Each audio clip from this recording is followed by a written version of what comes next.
जोहार साथियों, मैं मुकेश बिरुआ। जातीय जनगणना अब झारखंड में भी होगी। ज्ञात हो इससे पहले बिहार में भी जातीय सर्वेक्षण हो चुका है।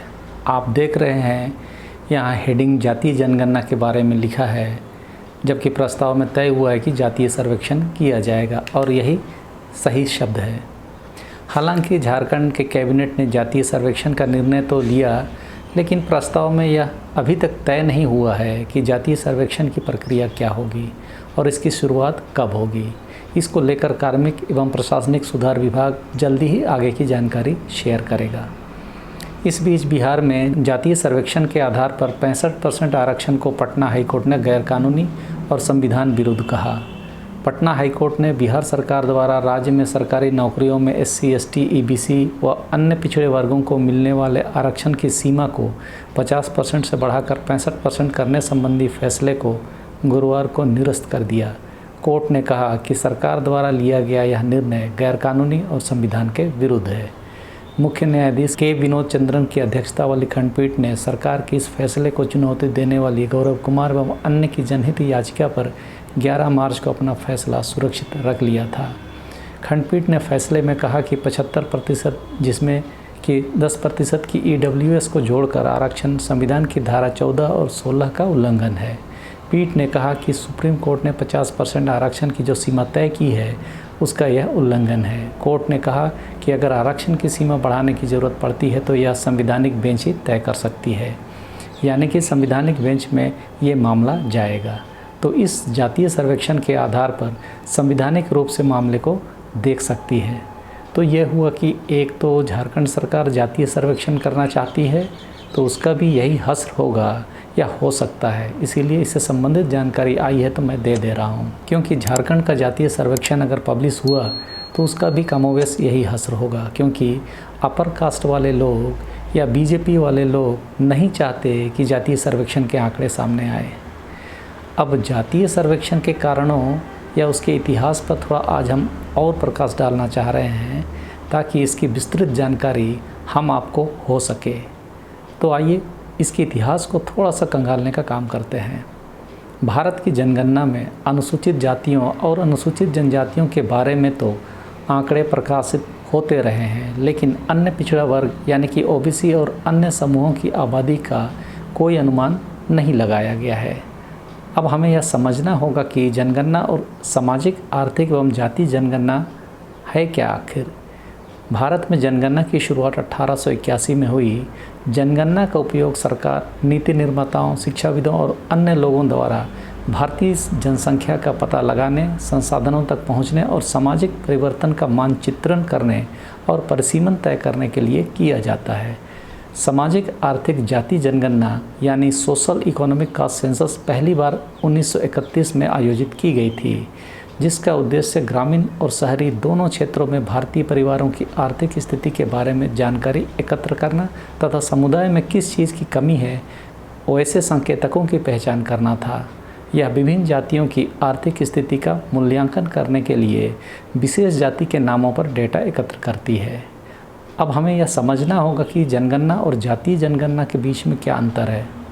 जनगणना एक्चुअली भारतीय जनसंख्या के सामान्य चित्र उपलब्ध कराती है, जबकि सामाजिक आर्थिक जाति जनगणना का उपयोग राज्य सहायता के लिए लाभार्थियों की पहचान करने के लिए करती है। सेंसस एक्ट 1948 के तहत जनगणना के आंकड़े गोपनीय होते हैं, जबकि सामाजिक आर्थिक जाति जनगणना में व्यक्तिगत जानकारी सरकारी विभागों द्वारा परिवारों को लाभ देने या उन्हें लाभों से मुक्त करने के लिए उपयोग के लिए खुली होती है। भारत में जाति आधारित डेटा संग्रह का इतिहास पुराना है। 1931 तक की जातियों की जानकारी हमें मिलती है। 1951 के बाद जाति संबंधी आंकड़े एकत्र करना बंद करने का निर्णय विभाजनकारी दृष्टिकोण से दूर रहने तथा राष्ट्रीय एकता को बढ़ावा देने के लिए किया गया था। हालांकि बदलती सामाजिक और राजनीतिक डायनामिक्स या परिदृश्य और सटीक जानकारी की आवश्यकता के कारण जातीय जनगणना की मांग फिर से उठने लगी है। अब इसका क्या महत्व है, देखिए, इसको हम देखें तो सामाजिक असमानता को दूर करने के लिए भी एक महत्वपूर्ण कड़ी है। यह भारत के कई हिस्सों में जाति आधारित भेदभाव अभी भी प्रचलित है। जाति जनगणना वंचित समूह की पहचान करती है और उन्हें नीति निर्माण में आगे लाने में मदद कर सकती है। विभिन्न जाति समूहों के वितरण को समझकर सामाजिक असमानता को दूर करने और हाशिए पर पड़े समुदायों के उत्थान के लिए टारगेटेड नीतियों को लागू किया जा सकता है। और एक कारण हो सकता है कि संसाधनों का न्याय संगत वितरण सुनिश्चित करने के लिए ओबीसी और अन्य समूहों की जनसंख्या के सटीक आंकड़ों के बिना संसाधनों का समान वितरण सुनिश्चित करना कठिन है। जाति जनगणना विभिन्न जाति समूहों की सामाजिक, आर्थिक स्थिति और आवश्यकताओं के बारे में जानकारी प्रदान करके इस संबंध में मदद करती है। साथ ही नीति निर्माताओं को और प्रत्येक समूह की विशिष्ट आवश्यकताओं को पूरा करने वाली नीतियाँ तैयार करने में मार्गदर्शन करती है, जिससे समावेशी विकास को बढ़ावा मिलता है। ओबीसी और अन्य समूहों के लिए आरक्षण की नीतियों से सामाजिक न्याय को बढ़ावा देना भी होता है, जो कि जनसंख्या का डेटा से संभव नहीं है। जाति जनगणना ऐसे नीतियों के कार्यान्वयन और परिणामों की निगरानी करने में मदद कर सकती है, जिससे नीति निर्माताओं को उनकी निरंतरता और संशोधन के संबंध में सूचित निर्णय लेने में मदद देती है। जाति भारतीय समाज का एक अभिन्न अंग है, जो सामाजिक संबंधों, आर्थिक अवसरों और राजनीतिक परिदृश्य को प्रभावित करती है। जाति जनगणना भारतीय समाज की विविधता की एक व्यापक तस्वीर प्रस्तुत करती है तथा विभिन्न जाति समूहों के बीच सामाजिक ताने बाने और परस्पर संबंधों पर प्रकाश डालती है। यह डेटा सामाजिक गतिशीलता को बेहतर ढंग से समझने में योगदान देता है। इसके बारे में संवैधानिक प्रावधान की बात करेंगे तो पाएंगे कि हमारा संविधान भी जाति जनगणना कराने का पक्षधर है। अनुच्छेद 340 में सामाजिक और शैक्षणिक रूप से पिछड़े वर्गों की स्थिति की जांच करने और सरकारों द्वारा उठाए जाने वाले कदमों के बारे में सिफारिशें करने के लिए एक आयोग की नियुक्ति का प्रावधान करती है। अब मौजूदा भारत सरकार जातीय जनगणना पर 2021 में लोकसभा में उन्होंने नीतिगत तौर पर यह निर्णय लिया कि जनगणना में अनुसूचित जातियों और अनुसूचित जनजातियों के अलावा अन्य जातियों की जनसंख्या की गणना नहीं की जाएगी। यानी मोदी सरकार जाति जनगणना के पक्ष में नहीं है, विरोधी है। और उसके गठबंधन के साथी जेडीयू बिहार में जातिगत जनगणना करा लिए। बीजेपी वाले लोग कोर्ट जाकर जेडीयू के जाति सर्वेक्षण के आधार पर आरक्षण को रुकवा दिए, तो जेडीयू सुप्रीम कोर्ट जा रही है।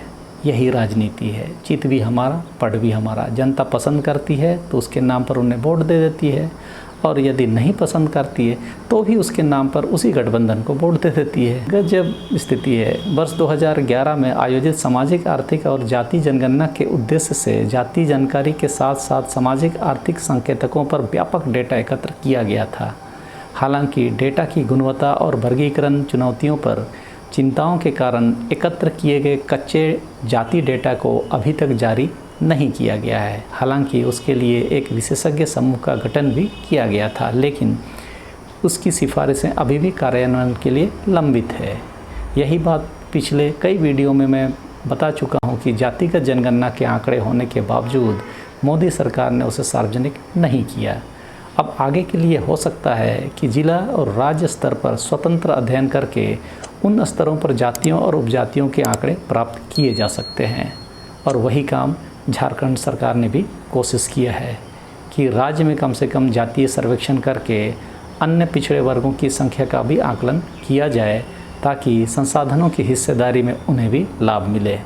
तो ये हुआ जाति जनगणना पर तर्क, जिसमें सामाजिक न्याय को बढ़ावा देने और संसाधनों पर समान वितरण को सुनिश्चित करने के लिए ओबीसी और अन्य समूहों की आबादी का सटीक डेटा प्राप्त करना है।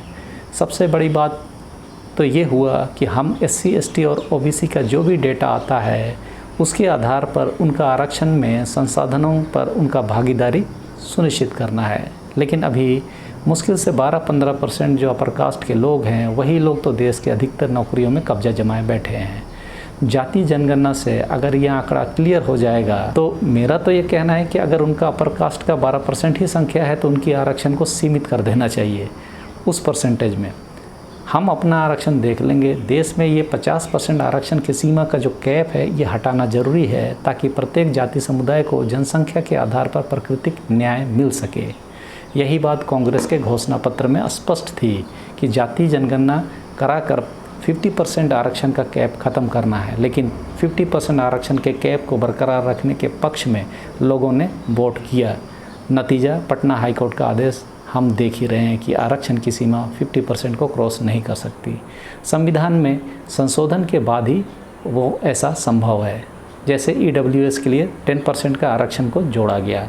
दलित, आदिवासी और अन्य पिछड़ा वर्ग के लोग देश की जनसंख्या में 85% की भागीदारी में हैं, लेकिन उनके साथ समुचित न्याय अपर कास्ट के लोगों के देश के बड़े बड़े पदों में कब्जा जमाए रखने और ऐसे ही इलेक्शन के समय हम दलित, आदिवासी और अन्य पिछड़ा वर्ग को धर्म के नाम पे हिंदू मुसलमान करके मछली, आरक्षण आदि बेमतलब की गैर ज़रूरी बातों में उलझाकर वोट बांट दिया गया और राष्ट्रीय स्तर के जातिगत जनगणना से वंचित हो गए। झारखंड में ही सही यदि यह काम हो जाता है तो बहुत बड़ा काम होगा। चलिए इस वीडियो में इतना ही, आगे जब और डेवलपमेंट होगा तो उस पर और बात करेंगे। इस समय के लिए सबों को धन्यवाद। जोहार।